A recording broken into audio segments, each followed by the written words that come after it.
Here, I have a contract for you to sign in. Sabay abot sa kanya ng isang folder. 1-year contract pala iyon. Pero may isang bagay na nakasulat ang pumukaw sa kanya. Please do not fall in love with me. Agad siyang napatingin dito. Paano kung ma-inlove ako sa iyo, sir? Out of nowhere ay biglang natanong niya. Curious lang siya kung bakit nakalagay iyon sa kontrata. If you fall in love with me, then you will be fired. This contract will be void. Seryosong sabi nito. I think we are all set now. Just stay here today. Tomorrow will be your first day. I need to go to work. At tumayo na ito. Nang makaalis ito, ay nagsimula na siyang maglinis ng bahay. Sanay na siya sa gawaing bahay, kaya wala naman ito sa kanya. Mag-aalas 6 na nang dumating ito. Mabuti na lamang at nakapagluto na siya. Hi, how's your day? Hindi ka ba na-boring dito? Hindi naman po sir, medyo nanibago lang. Ngumiti muna ito bago magsalita. Masasanay ka rin habang tumatagal. I will just change my clothes, then we will just eat dinner outside. Pero sir, nakapagluto na po ako ng dinner. Really? This early? Okay then, that's great. Sabay na tayong mag-dinner. Habang kumakain ay napagmasdan niya ito. Iniisip niya kung bakit kaya siya tinutulungan ito. Bakit ito mabait sa kanya? Ang lakas ko bang kumain kaya ganyan ka makatingin? Nakangiting sabi ni Edward sa kanya. Hindi po sir. Nahihiyang sabi niya at bahagyang nakangiti. Alright, let's continue eating then. At ngumiti ito sa kanya. Naparami tuloy ang kuha niya ng kanin dahil ngiti pa lang nito ay ulam na. Agad siyang napangiti dahil sa naisip. Kinabukasan ay ang unang araw niya sa trabaho. Kinakabahan siya nang hindi niya maintindihan. Sinabi nito na magsuot siya ng formal na damit. Mabuti na lang at may mga darnit siyang ganoon. Isang red blouse at high-waist skirt na above the knees ang suot niya. Hindi sa pagmamayabang, pero kahit hindi siya ganoong kaputian, ay talaga namang magaganda ang legs niya. Hinayaan niyang nakalugay ang brownish niyang buhok na may pagkakulot sa ilalim at naglagay siya ng pulang lipstick. Pagkalabas ay nandoon na si Sir Edward. Sandali itong natigilan at natulala. Pero kaagad din siya nitong niyayang umalis na. Pagkababa ng kotse ay talagang napakalaki ng building na pinasukan nila. Lahat ng taong madaanan nila ay binabati ito.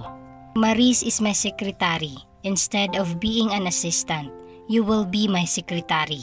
Maris is on her indefinite leave fixing her broken heart. At kumindat ito sa kanya. Agad siyang namula sa ginawa nito. Kinakabahan po ako sir. Pag-amin niya rito. You don't have to.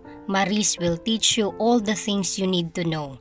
Nang dumating ay agad siyang ipinakilala nito. Hi, good morning boss. Bate kay Edward ng babae. Good morning. So Maris, this is Miss Bella Castillo. Hi Miss Castillo.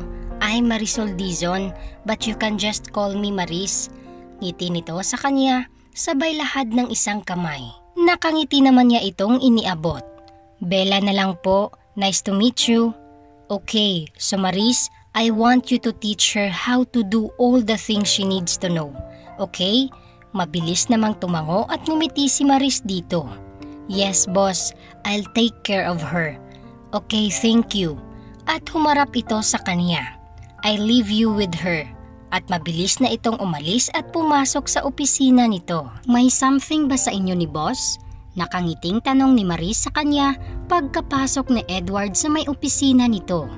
Naku wala, talagang mabait lang si sir. Tanggi niya rito.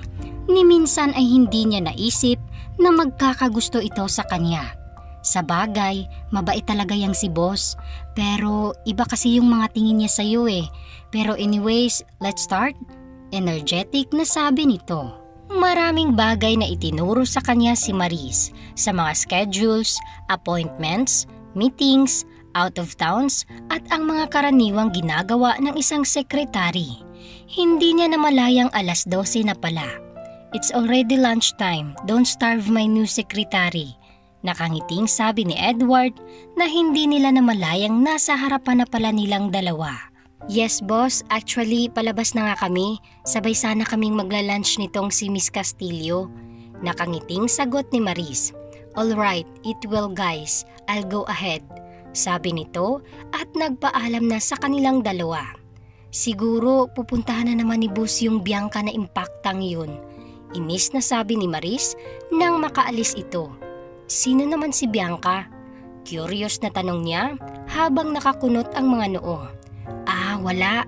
At mabilis itong umiwas ng tingin sa kanya. Niyaya siya ni Maris sa may pantry ng kumpanya. Dinala siya nito sa ibang grupo na kumakain.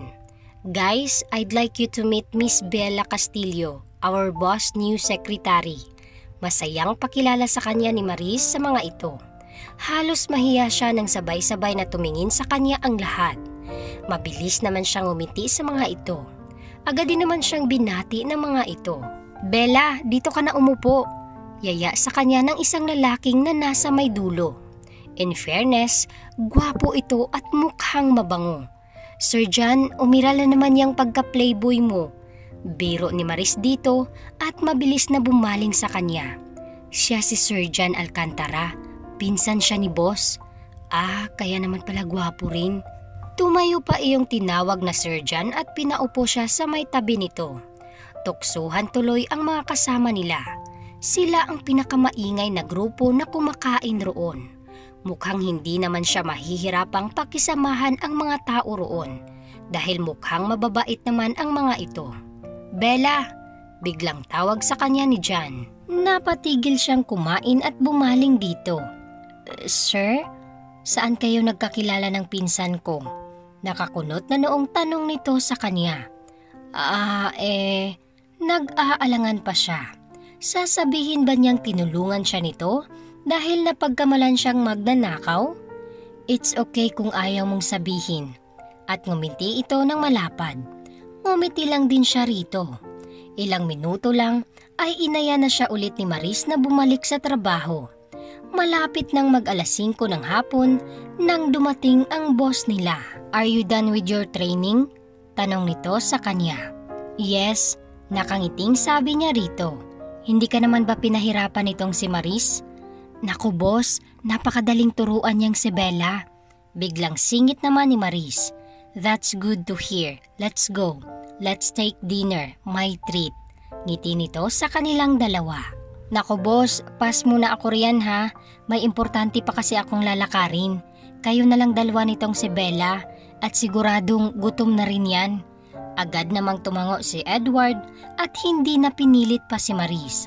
Sa isang Italian restaurant siya dinala ni Edward. Sir, hindi ba parang nakakahiya na?